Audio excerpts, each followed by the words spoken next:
Fert E. Night, 8 of May, 1945. Two young women slip out of a side entrance of Buckingham Palace into the celebrating crowds. They pull their hats low and try not to be recognized. What they join is nothing like a royal occasion. It's several 100,000 people who have been holding their breath for 6 years, suddenly released all at once. They join conga lines on the Mall. They dance the Lambeth Walk in Whitehall. They chant with total strangers. Elizabeth, 19, controlled, already carrying something solemn about her, later remembered lines of unknown people linking arms and walking down Whitehall, and all of us were swept along by tides of happiness and relief. Her younger sister Margaret is 14. She is the one the crowds would most likely recognize, because she is the one who draws a room to herself without appearing to try. She laughs more loudly. She moves faster. She is, in the language people use without quite meaning to be cruel, the fun one. King George VI had 2 daughters. He is reported to have described the elder as his pride and the younger as his joy. At first reading, that sounds like equal portions of love. It isn't quite. Pride is a forward-looking word. It imagines what a person will become, the work they will do, the future already visible in them. Joy is present tense. It lives in the moment when a small, funny, irrepressible person makes everyone around her feel exactly what she feels. Joy doesn't require a future. That's the point of joy. So how did the joy of the royal family become the one person the palace couldn't contain? The answer isn't a scandal. It's a job that never existed. When George VI's family called themselves "We Four," they meant something real. The abdication of December 1936, which threw Margaret's father onto the throne at 40 against every expectation, and made Margaret herself second in line to the throne at age 6, had placed them in a public role none of them had chosen. Their response was to present themselves as a tight, unmovable domestic unit. Father, mother, 2 daughters, perfectly ordinary in every way except their address. During the Blitz, when genuine voices argued the princesses should be evacuated to Canada, their mother's response became famous. "The children won't go without me. I won't leave without the king. And the king will never leave." They stayed. They visited bombed streets in East London. They drove to the docks. They shared, as publicly as possible, the cold and the dark and the rationing. The image of a family weathering exactly what the nation weathered became the monarchy's most powerful wartime asset. At Windsor, the princesses staged Christmas pantomimes in aid of the Queen's Wool Fund. Cinderella in 1941, Aladdin in 1943, Old Mother Red Riding Boots in 1944. The sets were painted by castle staff. The programs were printed locally. But the centerpiece was always Margaret. Her timing, her physical comedy, her voice filling the Waterloo chamber. Marion Crawford, the Scottish governess who had been with the family since 1932, wrote to a friend in exasperation and delight. "Could you this year only ask Princess Elizabeth to your party? Princess Margaret does draw all the attention, and Princess Elizabeth lets her do that." Elizabeth herself, characteristically unsentimental, simply noted, "Oh, it's so much easier when Margaret's there. Everybody laughs at what Margaret says." The king watched all of this with undisguised delight. He allowed Margaret liberties not usually extended to royal children, staying up to dinner at 13, offering her commentary on the adults in terms that would have been suppressed in anyone else. He looked at her, by every account, the way you look at something that brings you uncomplicated pleasure. There was no complexity in his relationship with Margaret, the way there was complexity in his relationship with his own role, his own inherited stammer, the kingship he had never wanted. She was the part of the "we four" that was purely his. But inside that warm, immovable portrait, a structural decision about Margaret's future was being made by default, which is to say, not being made at all. Elizabeth, from the moment of the abdication, was systematically prepared for the role ahead. At Windsor during the war years, she received private tutoring in constitutional history from Henry Martin, provost of Eton College, a curriculum designed specifically for someone who would one day be queen. The sessions were regular, structured, documented in the records of the royal household, Parliament, the cabinet, the law. Margaret didn't receive equivalent preparation. Both girls had been educated at home, primarily by Crawford, but Crawford's teaching was supplemented for Elizabeth in ways it never was for Margaret. The heir's education was shaped by the role she would occupy. The spare's wasn't. Lady Anne Glenconner, one of Margaret's closest friends and her lady-in-waiting for many years, later recounted something that goes beyond simple favoritism. She said, Margaret felt she had not been educated as well as her sister, and that the reason given, within the household, was that more thorough education might make her a sort of threat to Elizabeth. Glenconner described Margaret's schooling as having been put on the back burner. Whether that was deliberate policy or simply the unexamined assumption of a family that thought of their younger daughter as permanent sunshine rather than a future adult, the structural result was the same. Elizabeth emerged from the war years with a framework for the life ahead. Margaret emerged with talent, wit, and no framework whatsoever. The talent was genuine.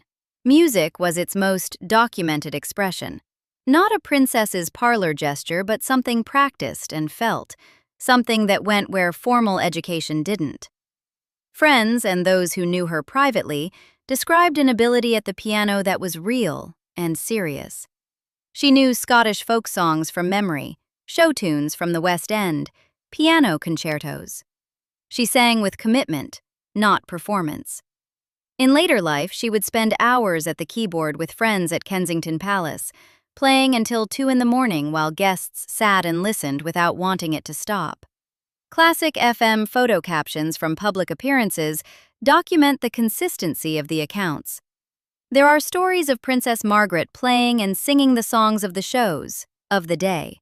She would entertain her guests till late in the night. One observer recalled, "I remember how she knew all the Scottish folk songs." These are informal testimonies, not archival documents, but they point in one direction without exception. A musical intelligence that deserved a serious education and didn't receive one.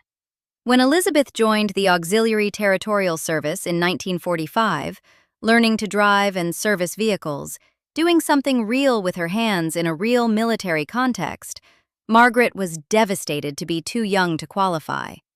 "I was born too late," she reportedly lamented. The timing was almost too perfect as an emblem. The heir had purpose, even wartime purpose.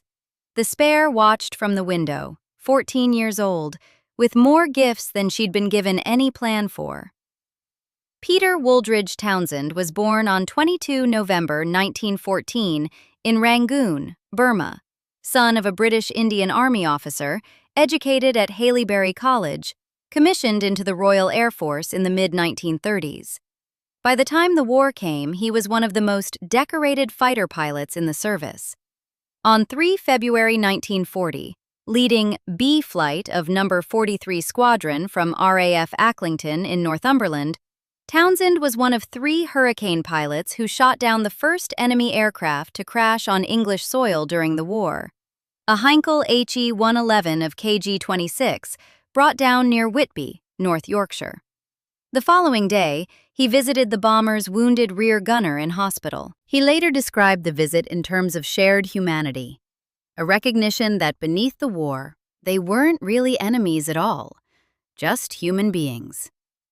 The instinct behind that visit tells you something important about him, the capacity for empathy surviving intact inside the machinery of war. By May 1940, he commanded No. 85 Squadron, flying Hawker Hurricanes through the Battle of Britain over the Thames estuary. During that campaign, he was shot down and wounded. His return to operational flying came within weeks. It was characteristic. A man who served under him in No. 85 Squadron, J.H. Rogers, recalled Townsend flying all the daylight hours, 7 days a week, to train inexperienced pilots, carrying the main burden of care for us all. His final wartime record stood at 9 aircraft destroyed, 2 shared kills, 2 probables, 4 damaged.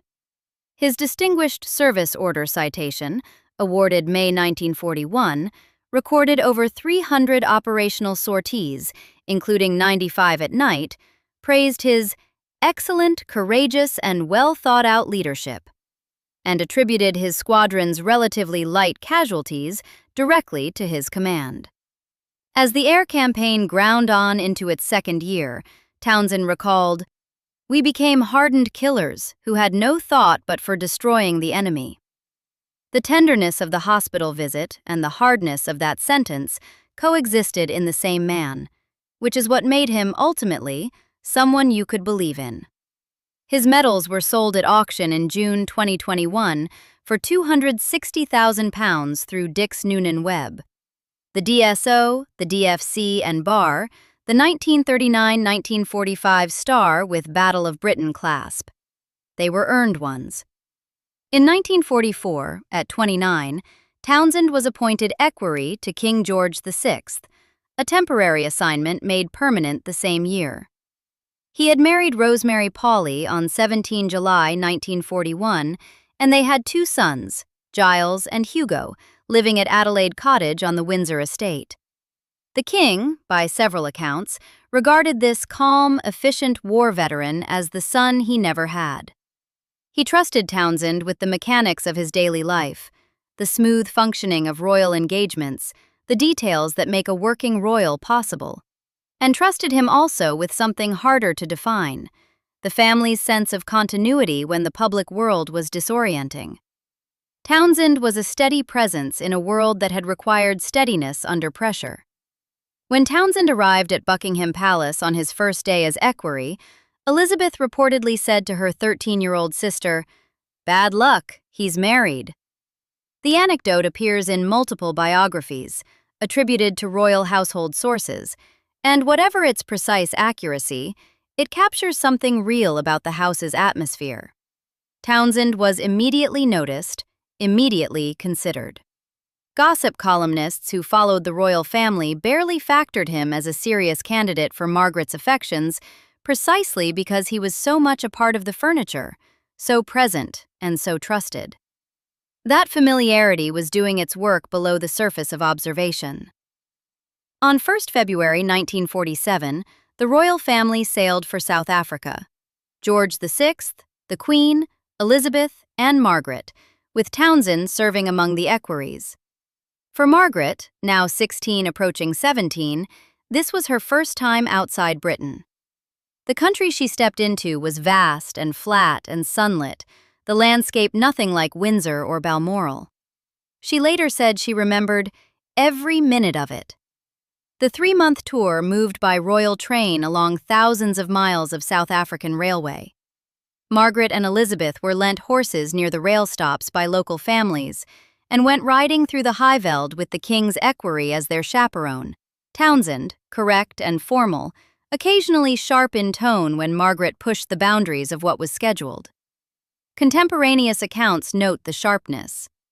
There was nothing romantic in his manner toward her. He was her father's trusted man, nearly twice her age, married with 2 young children.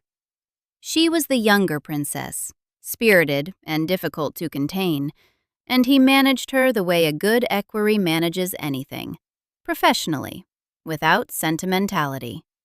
The wider purpose of the tour was geopolitical, strengthening Commonwealth ties in the post-war dispensation, reinforcing the Crown's relationship with a dominion whose loyalty wasn't unconditional. The family appeared at receptions and garden parties, attended parliamentary sessions, drove through streets lined with enormous, pressing crowds. Margaret received the kind of attention that had followed her since childhood, the magnetism that had nothing to do with effort, but in a context entirely new. For the first time, the world watching wasn't wartime Britain watching its sheltering royal family. It was the beginning of something else, The International Public Life of a Princess Without Portfolio. At the end of the tour, on her 21st birthday in Cape Town, Princess Elizabeth made her radio address. "I declare before you all that my whole life, whether it be long or short, shall be devoted to your service and the service of our great imperial family to which we all belong." The occasion was purposeful, prepared, designed over months. A young woman making a public covenant with the future that had been systematically organized for her. Nobody asked Margaret for a similar pledge. Nobody had a future for her to pledge herself to. George VI died in his sleep at Sandringham House, Norfolk, on 6 February 1952. He was found by his valet at 7:30 in the morning. The room was quiet. He had gone to bed at 10:30 the previous evening after dinner with the family on the estate, and somewhere in those hours, his heart stopped. Cause of death? Coronary thrombosis.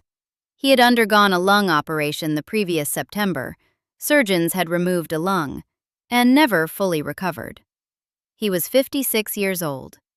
The news was sent to Buckingham Palace by telephone using the code Hyde Park Corner, so that switchboard operators wouldn't intercept it before the family was informed. The BBC newsreader, John Snagg, read the announcement at 11:15 that morning. "It's with the greatest sorrow that we make the following announcement." The great Tom bell at St. Paul's tolled every minute for 2 hours. The Sebastopol bell at Windsor rang 56 times, once for each year of his life, between 1:27 and 2:22 in the afternoon. The official announcement was plain. His Majesty King George VI died peacefully in his sleep early this morning.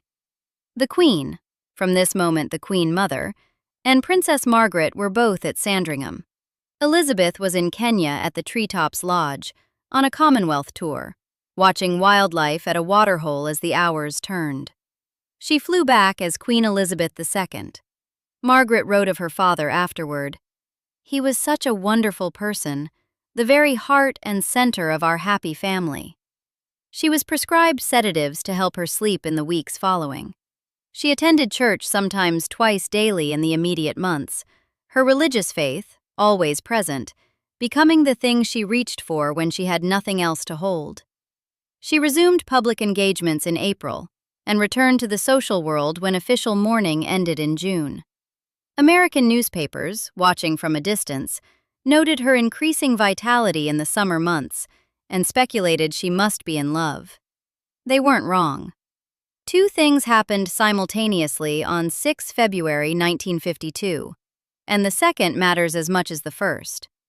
Margaret lost the one person who had anchored her, the doting father who had bent the rules for her, who had watched from a Balmoral picnic blanket in August 1951 while Townsend and his younger daughter talked, apparently aware of what was growing between them and either unwilling or unable to intervene.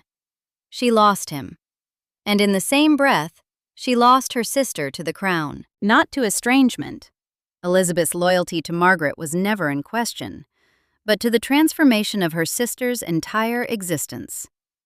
The morning their father died, Elizabeth had a country to run, a prime minister to consult, a coronation to begin planning, a constitutional apparatus to inhabit. Margaret had nothing that hadn't been there the day before. The we four had been a real thing. Its warmth wasn't performed. But it had also been, without anyone intending this, a way of not looking at the question of what Margaret would do when she was no longer somebody's daughter, when she was somebody's sister instead, and the somebody in question now ruled a quarter of the world. Townsend's marriage to Rosemary had by then already come apart. He had discovered her involvement in an affair and filed for divorce in November 1952. It was finalized by December. The timing placed Townsend, newly divorced, still raw from the failure of the marriage, still grieving the king he had served for 8 years, in the private household at Clarence House, where Margaret and the Queen Mother moved in May 1953. Shared grief, shared space, the usual daily proximity of courtier and princess. and something else now. Both of them, in their different ways, without the anchor that had organized their lives. Townsend proposed.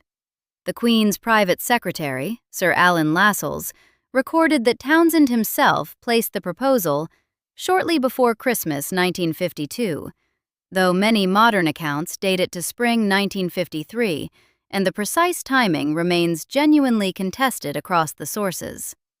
What isn't contested, Margaret accepted. The obstacle was the Royal Marriages Act of 1772, introduced by King George III after his brother contracted a marriage the family found unsuitable. Under the act, any descendant of George II required the reigning sovereign's consent to marry before the age of 25. The consent had to be signified under the Great Seal, declared in council, and entered in the Privy Council books. Any marriage without it was null and void to all intents and purposes whatsoever. Queen Elizabeth II, as Supreme Governor of the Church of England, couldn't give that consent to a marriage with a divorced man whose former wife was still alive.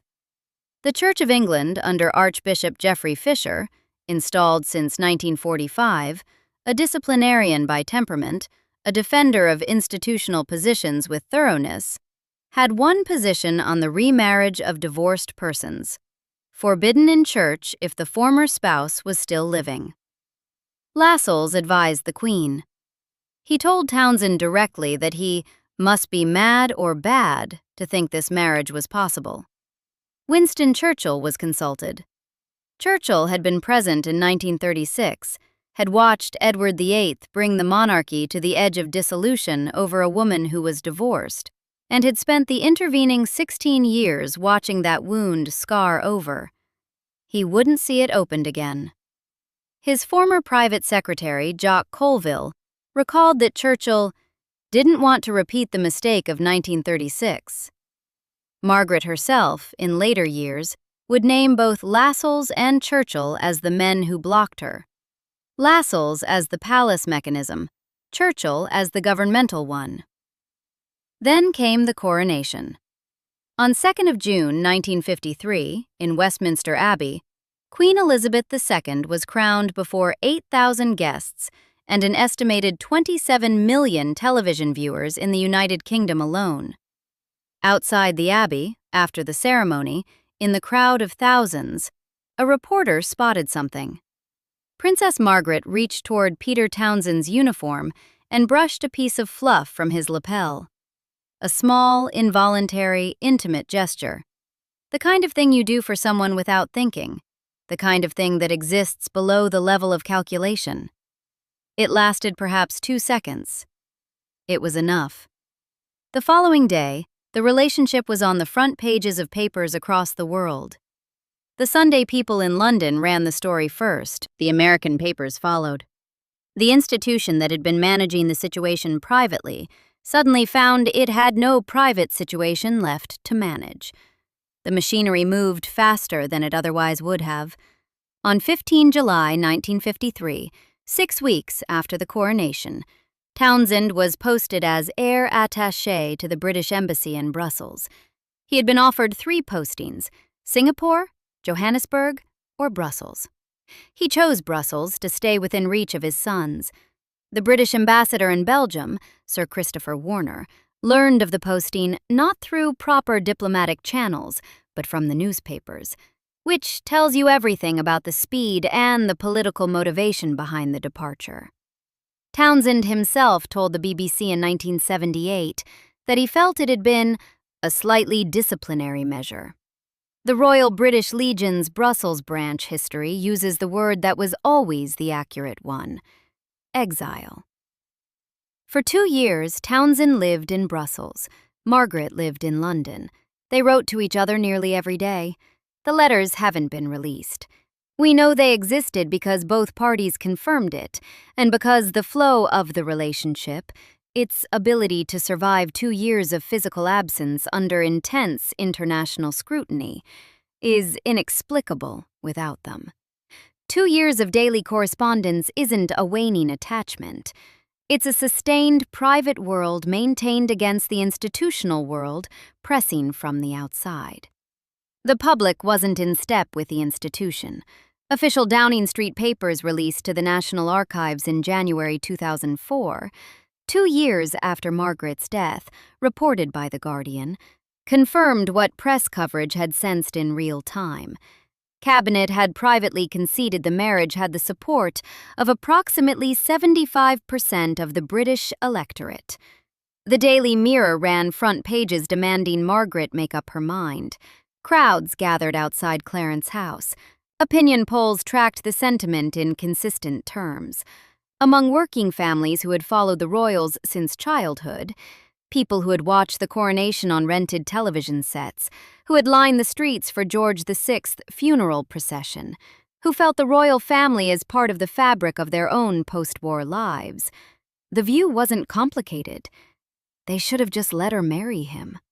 That sentiment was felt at the time and repeated for decades afterward, passed between generations the way certain judgments pass. This is what we all know. This is the thing the people in charge got wrong. It was the generational refrain, not an abstract critique of constitutional law. A human verdict. August 21st, 1955. Margaret turned 25. Under the Royal Marriages Act, she could now give 12 months' formal notice to the Privy Council and proceed to marry without the Queen's consent, provided Parliament didn't vote to disapprove within that 12-month window. The escape clause had never been used. Nobody could say with certainty what Parliament would do. The uncertainty was itself a pressure. Anthony Eden had replaced Churchill as Prime Minister in April 1955. He had himself divorced and remarried, a circumstance that made him, as multiple sources confirm, more sympathetic to the couple's situation than Churchill had ever been. Over the summer, working with palace officials, Eden developed a plan. The terms are documented in the Downing Street files and in The Guardian's 2004 reporting on what those files contained. Margaret could marry Townsend in a civil ceremony in London. She would retain her HRH title. She would retain her civil list income. The arrangement, as drafted, specified £15,000 per year on marriage, comprised of the existing £6,000 plus the additional £9,000 the Civil List Act 1952 provided on a princess's marriage. She would continue to live in Britain and carry out public duties as a member of the royal family. She would renounce only her right of succession, for herself and for any children. Eden drafted letters to Commonwealth prime ministers laying out these terms explicitly. Neither her proposed marriage nor her renunciation of her rights to the succession need in themselves affect either her style and title as Her Royal Highness Princess Margaret or the provision made for her under the civil list. The Lord Chancellor, Lord Kilmuir, had gone further still in a top-secret personal letter to Eden in early September 1955. The Royal Marriages Act, Kilmuir wrote, was badly drawn and uncertain and embarrassing in its effect. It had attracted strong opposition in both Houses of Parliament when George III introduced it in 1772. An amendment to limit the act had failed narrowly. And then the Lord Chancellor added something startling. Owing to an obscure exemption written into the original legislation regarding the offspring of royal princesses who married into foreign families, he wasn't even certain the act applied to Princess Margaret at all. He recommended considering straightforward repeal. What this means, stripped of legal language, the obstacle had never been as immovable as it was presented. A path existed. The costs had been overstated, perhaps by design, perhaps by institutional inertia, perhaps by the accumulated anxiety of people who were genuinely afraid of another 1936. In August 1955, Margaret wrote to Eden from Balmoral. The letter is among the documents partially released in 2004. It said she needed to see Townsend before she could make her final decision. It's only by seeing him in this way that I feel I can properly decide whether I can marry him or not. Not the language of a woman certain she wants this at any cost. the language of someone genuinely uncertain, weighing something she genuinely loves against something she is genuinely afraid of losing. Townsend returned to London in October 1955 and found himself in a borrowed flat, besieged. His own account, given to the BBC on Valentine's Day 1978, when he came to discuss his autobiography, is the most vivid record of what those days felt like. During 19 really rigorous, painful days in a London flat, which was very kindly lent to me, he said, I was besieged by 50 or 100 reporters who came from worldwide. And it was in these conditions, with the world's press discussing this situation, and with us being discussed in every capital of the world, we had to come to this decision. 50 to 100 reporters, every capital in the world. The two of them, a decorated group captain and a princess, trying to find the still point inside a storm of that scale, inside a flat in London, trying to think clearly about the rest of their lives. This is the context in which Margaret's decision was made. Whatever genuine ambivalence she brought to October 1955, the conditions in which she had to resolve it weren't conducive to certainty. They were conducive to exhaustion. On 27 October, Margaret visited Archbishop Geoffrey Fisher at Lambeth Palace. The meeting lasted an hour.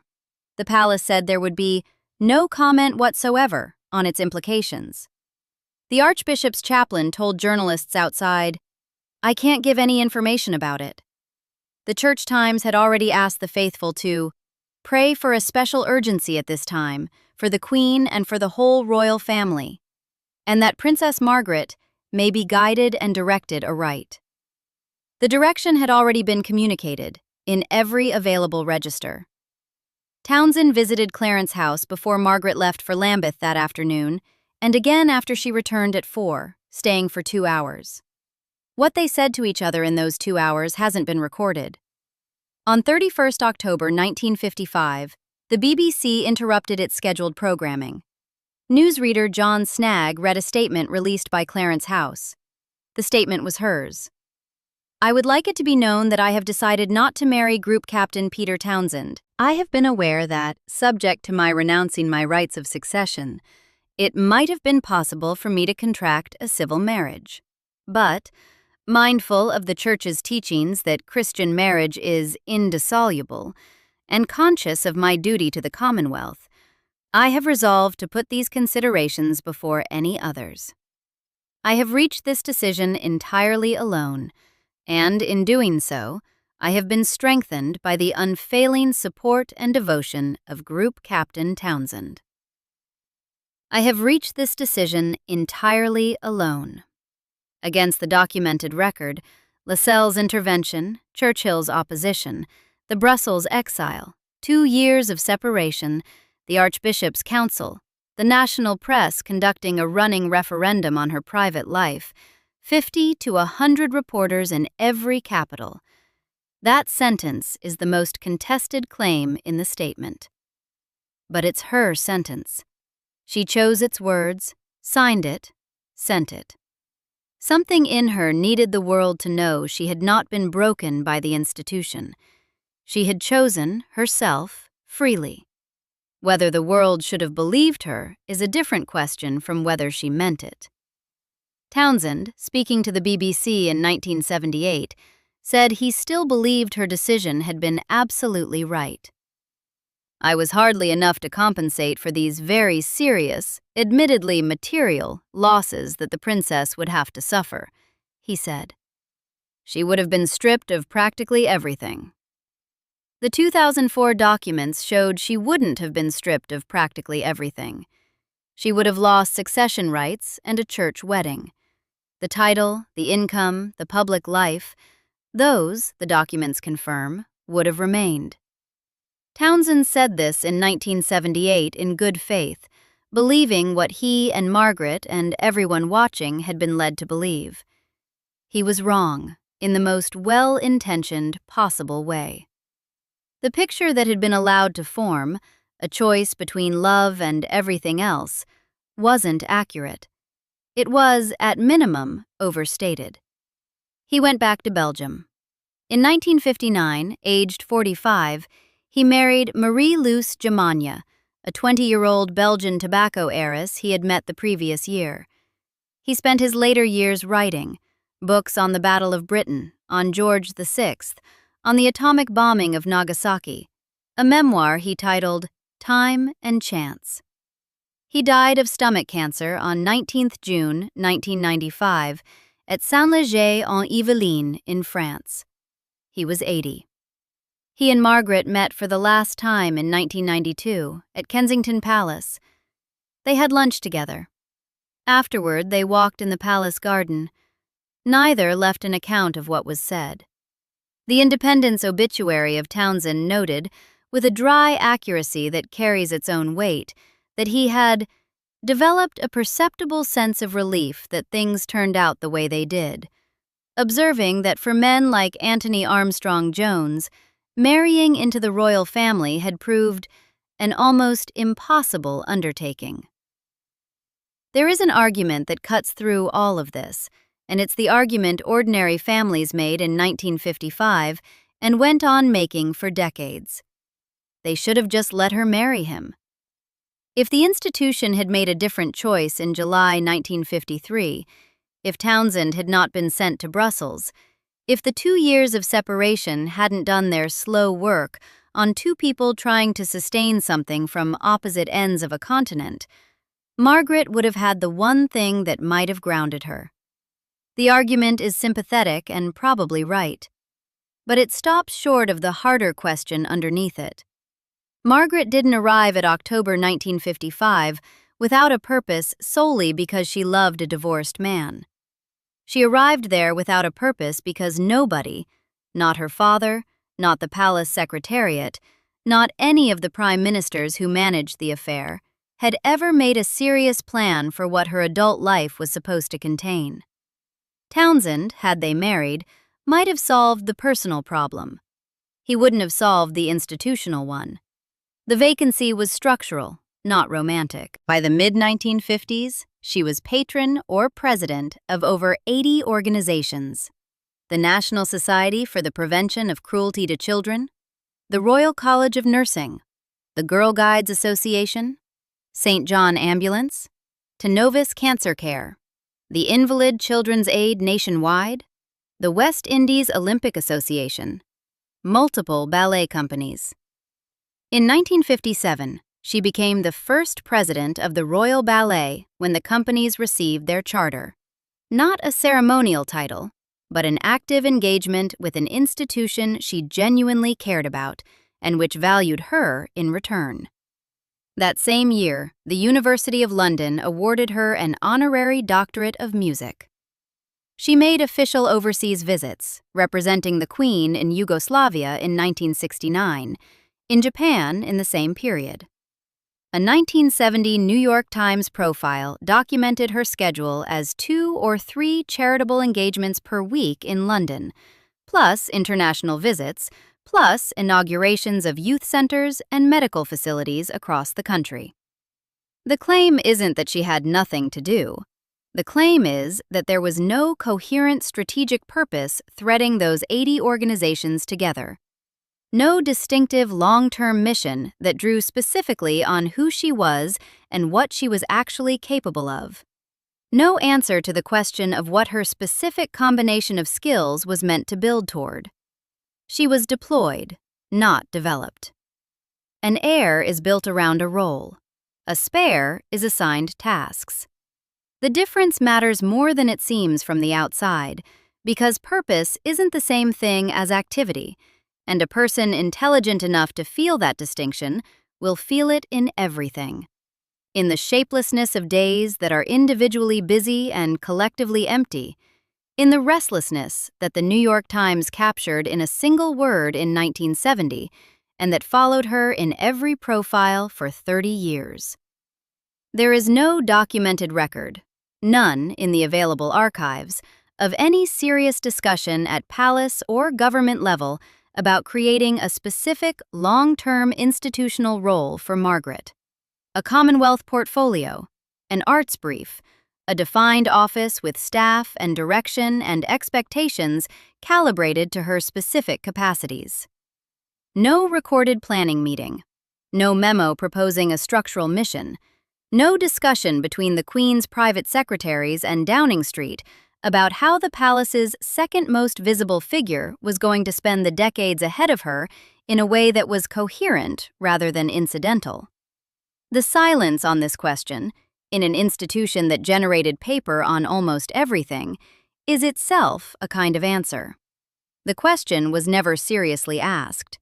What might such a role have looked like? The raw materials were all there. She had significant overseas representational experience. She had the musical sophistication to lead cultural diplomacy in ways nobody else in the family could match. She knew composers, choreographers, conductors. She wasn't a passive patron, but an engaged one. The Royal Ballet under her presidency wasn't merely given a royal imprimatur. It was given a president who understood what it was doing. She had a social intelligence that cut through formality, that made foreign heads of state comfortable in ways the more rigidly correct members of the family never could. She had, in her bones, the ability to make people feel seen. A sustained arts portfolio. A defined Commonwealth cultural brief built around those specific capacities: the piano, the voice, the 40 years of genuine institutional relationships with the performing arts. This isn't retrospective fantasy. It's what her actual schedule half-gestured toward, across 50 years of public service, without ever quite cohering. The gesture was there. The architecture was never built. In 1970, the New York Times described her at 40 as restless, spasmodic, though often intense, in her interests, easily bored. A biography compared her to a Duke of Windsor among the women of the royal family, a person of royal birth and royal expectation, placed outside the machinery of actual purpose. Both descriptions fit the same underlying condition: someone intelligent enough to know the difference between activity and meaning, with no institutional answer for what sits in the gap. In February 1960, Clarence House announced the engagement of Princess Margaret to Anthony Armstrong Jones, a society photographer she had met at a Chelsea dinner party given by Lady Elizabeth Cavendish in 1958. The ring he gave her was a ruby, surrounded by a diamond marguerite. He had designed it himself, after a rose, in honor of her middle name. On 6 May 1960, they were married at Westminster Abbey, the first royal wedding broadcast on television, watched by an estimated 300 million viewers worldwide and 20 million in the United Kingdom. Armstrong-Jones was created Earl of Snowdon. The marriage had genuine electricity at the start, and it would be both dishonest and reductive to present it purely as a substitute for Townsend. Armstrong-Jones was genuinely different from anyone Margaret had been close to inside the palace world. He showed her underground bohemian London, jazz clubs, the art scene, artists and photographers who didn't stand on ceremony and didn't particularly care who she was. Vanessa Kirby, playing Margaret in The Crown, described the dynamic in an interview during filming. "She's not in a good place, and then unexpectedly this man walks in, and there is an instant electricity that she has never felt before."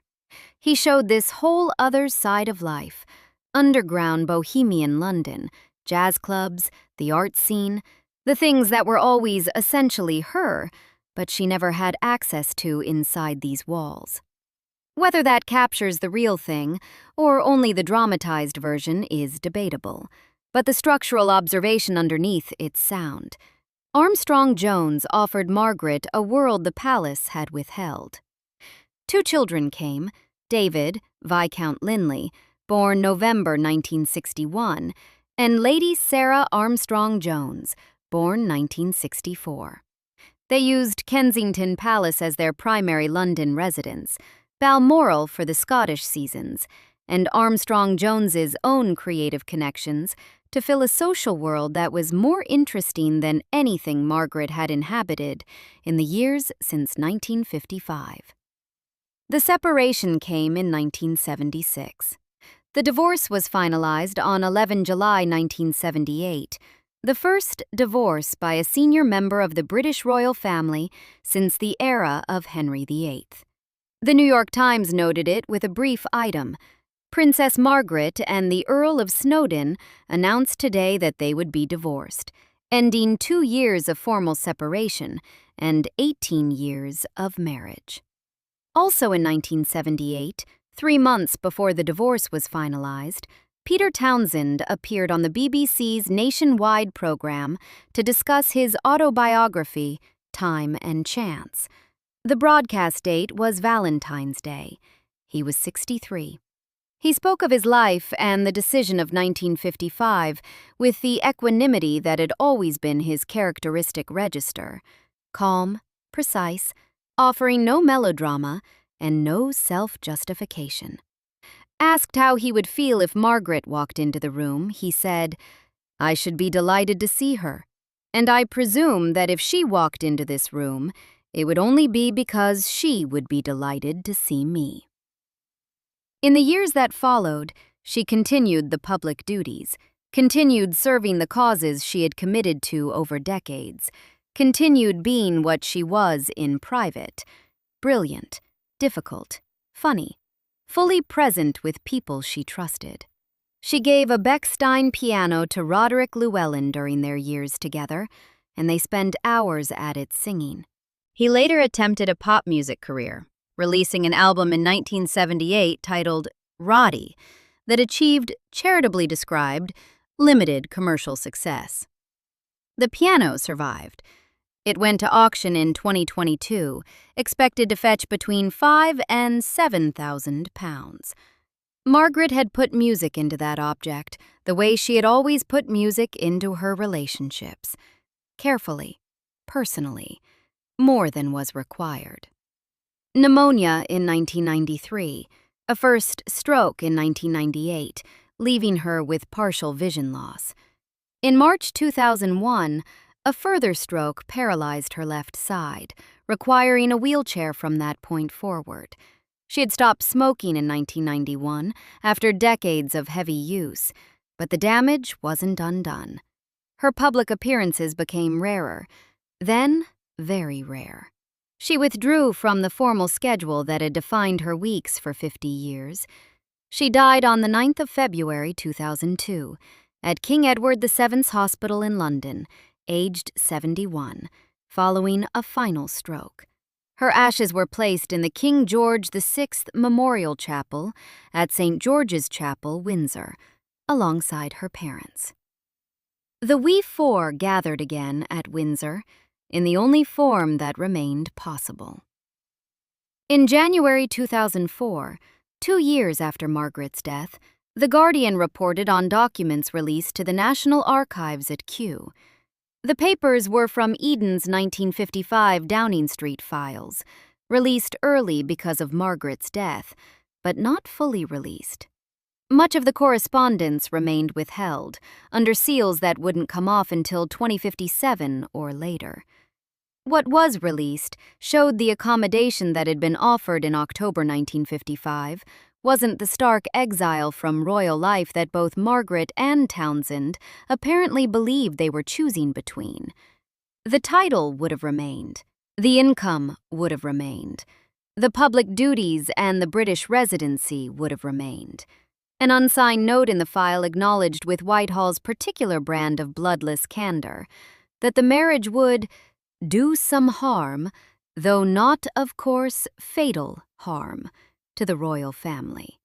The tone of that concession isn't the tone of an institution placing an absolute wall between a woman and the life she wanted. It's the tone of damage control. The Lord Chancellor had privately doubted the legal obstacle even existed. And there is Margaret's own letter to Eden in August 1955, saying she couldn't decide whether to marry Townsend until she had seen him in person. Former BBC royal correspondent Paul Reynolds, examining the 2004 releases, noted the letter could suggest that Margaret's determination to marry him wasn't quite as strong as had been believed. which may be true. It may also be true that a woman who has spent 2 years separated from someone, managing that separation under constant public scrutiny, writing daily letters across the channel, while the institution around her has made the price of love sound like immolation. That woman might be forgiven for reaching October 1955 with something less than certainty. The picture that emerges from 2004 isn't the simple story of love crushed by power, nor is it the simple story of a woman choosing freely. It's a woman made ambivalent by pressure and by genuine uncertainty, confronting a choice whose costs were significantly overstated by the people who had done everything they could to ensure she was afraid of it. Much of the 1955 correspondence was withheld from the release. The files that would have remained sealed until 2057 were opened early, but not opened entirely. What the sealed sections contain, we can't say. The palace keeping its own counsel to the last about the woman who, across 7 decades of public life, kept rather fewer of her own secrets than anyone at the top supposed. Here is what the record gives us. A man who became king by accident looked at his 2 daughters and loved them differently. One with pride, forward-looking, systematic, the word you use for someone whose future is already taking shape in front of you. The other with joy, present, irrepressible, the word you use for someone who lights up a room and doesn't yet need to be anything more than what she is right now.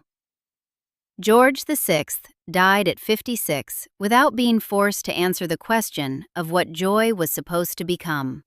The institution he left behind had no better answer. They gave Margaret a title, a wardrobe, a civil list income, the whole world's attention, 80 charitable patronages, and an honorary doctorate. They gave her activity without direction and tasks without purpose. And they never sat down, in any documented meeting, to decide what a person with her specific capacities, the musical intelligence, the social brilliance, the genuine overseas experience, the arts credentials, the 40 years of institutional relationships with the performing world, was actually supposed to be doing with the decades stretching out ahead of her. She reached, at 25, for the one thing that looked like a real life of her own. The machinery of the crown and the government shaped the choice so that it appeared to cost everything. The 2004 papers show the cost would have been narrower than she was told. Whether she was also genuinely ambivalent, her own letter to Eden suggests she was. Both things can be true simultaneously. The institution made the choice unreasonably hard, and she wasn't entirely certain she wanted to make it. What isn't ambiguous is that she never had the chance to find out in conditions of honesty. What followed was what follows when a person of significant capacity is placed in an institution that has tasks for them but no purpose. The restlessness, the spasmodic intensity, the long, slow erosion of the years. She did real work for real causes. The NSPCC, the Royal Ballet, the Girl Guides. These weren't decorative roles. She was genuinely herself with people who knew her, sharper and warmer and more present than the public version the press preferred to print. She found music wherever she could find it. She played piano until late in the night at Kensington Palace and sang Scottish folk songs from memory at 70 and gave away a Bechstein because the person it was meant for deserved to have it. But she deserved something the crown never gave her. Not only Townsend, though perhaps that too, a reason. A specific, sustained, coherent reason to exist within the institution that had shaped her entire life from the age of 6. An answer to the question that nobody at the top had ever properly put to themselves. What is Margaret, with everything she actually is, actually for? Nobody provided one. So she became the story the palace feared she would become, the one they couldn't contain, the one whose restlessness made better copy than her decades of service ever did. The one the tabloids followed and the public loved, and the institution managed and never, not once, properly used. Her father called her his joy. One word was built for a throne. The other was built for a childhood the palace never allowed to end. Subscribe for more stories like this one.